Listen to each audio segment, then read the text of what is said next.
All right, guys, let's talk about opportunity cost, what you think it is, what it really is, and how you can use it to shift your mindset to make you rich.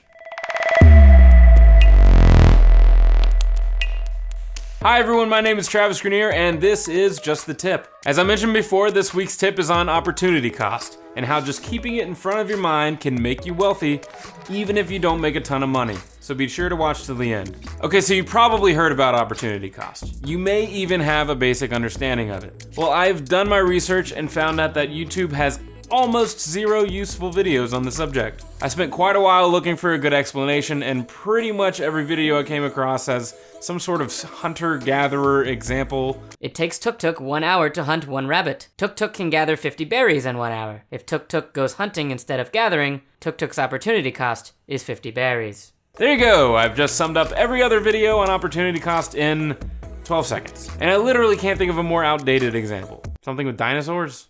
We get it. We can't be in two places at once, so if we do one thing, we're giving up another. That's opportunity cost. That's a little too simple, even for this channel.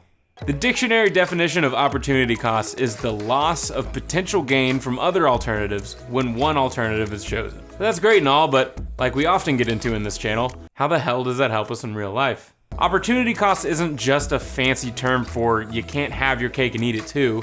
It's a mindset. And it should be your mindset if you ever plan to be wealthy, financially independent, or at the very least just well off. It's a very simple but very powerful tweak in your thinking. Every time you pull out your wallet, every time you're planning a purchase, every time you're about to make that impulse buy, you should be thinking, what am I giving up by buying X? Stay with me. Let's say you want to buy a new iPhone. You have an iPhone, but it's last year's model. Peasantry. The new phone costs $1,000. So the opportunity cost would be $1,000, right? Wrong. The mind shift comes when you start thinking about X expense versus a smarter expense. You stop thinking about what your money can buy you, and you start thinking about what it can earn you. So what if you'd held on to your old phone for one more year? What if you'd invested that $1,000 into an index fund that yields 6% over the next 40 years? That iPhone costs you closer to $10,000 than $1,000. When you shift your mindset into thinking about the opportunity cost of X purchase versus a smarter money move, you start to think about the future value of that money instead of thinking about what's right in front of you. You realize that when you buy things, not only is that money gone forever, the money that money could have earned is also gone forever, and the money that money's earnings could have earned are gone, and so on. Understanding this is how millionaires are made. That shift is what's gonna make you rich. That's why Warren Buffett has lived in the same house since 1958. That's why Mark Zuckerberg drives a $30,000 Acura. You know what, I don't even like that example anymore because that assumes everyone has $1,000 lying around, and a large point of this channel, and something you'll hear me say a lot in other videos, is you don't have to be rich to get rich. All you need is discipline and a little dash of delayed gratification.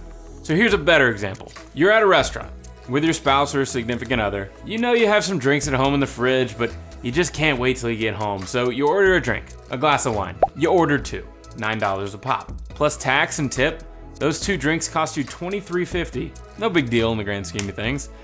But what if you did that once a week? 52 weeks in a year, that's $1,222 annually just on wine at dinner. And it doesn't even have to be a glass of wine, it can be any unnecessary purchase. Take a second and think about how many small unnecessary purchases you make on a weekly basis and what that adds up to. Now, what's your opportunity cost? What if you hadn't had those 2 glasses of wine at dinner? What if you delayed that gratification and invested $23.50 a week instead? At 6% over 40 years, those 2 glasses of wine a week end up costing you $200,000 in retirement.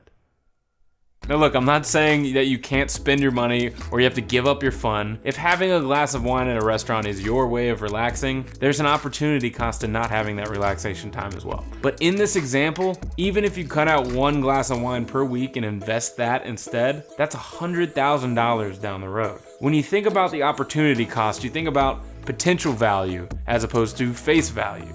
And it ultimately comes back to a needs versus wants sort of mentality, but with the extra foresight to see exactly what you're denying your future self by giving into your present desires. Delayed gratification is still gratification.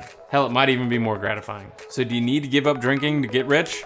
Well, no, but it certainly probably wouldn't hurt. How about instead you just give a second thought to those seemingly small purchases? The quick swipes of your card, the extra side of fries, the Planet Fitness membership you pay for but never go to. Here's a little homework assignment for y'all. No, wait, homework is lame.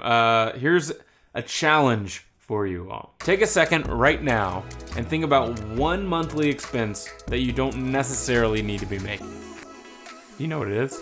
I'll put a chart over here as a quick reference guide to how much your small expenses could be costing you in the long run. But in case you don't see your number, or if you'd like to just play around with the numbers, I put a link to a compound interest calculator in the description below. Whatever your expenses that you had in mind, drop that number in the calculator, put in how many years until you plan to retire, put in an interest rate of 6% compounding one time annually, and see exactly how much you're denying your future self. I promise once you start looking at that number, you'll start to think more about opportunity cost, about your future, and you'll be that much closer to being financially sound. Be sure to check out my other tips on investing and financial literacy, and I will see you all next week.